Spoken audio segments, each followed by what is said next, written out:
How to delete Ring app account. Hi everyone, welcome back to our channel. This is Rose and I'll walk you through how to remove Ring application's account.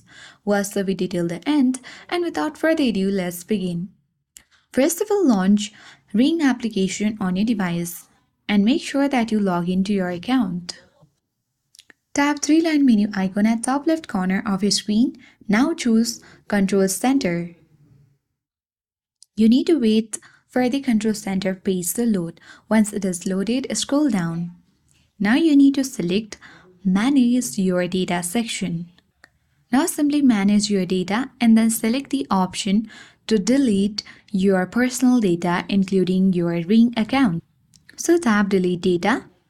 Now tap on Confirm Deletion. Before this, you need to verify identity by entering your password and tapping Continue.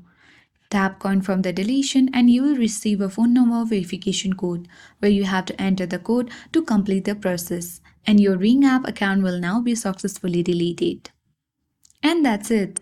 I hope this guide was helpful. If it was, then do like, share, comment and don't forget to subscribe. Thank you for watching and I'll see you in the next video.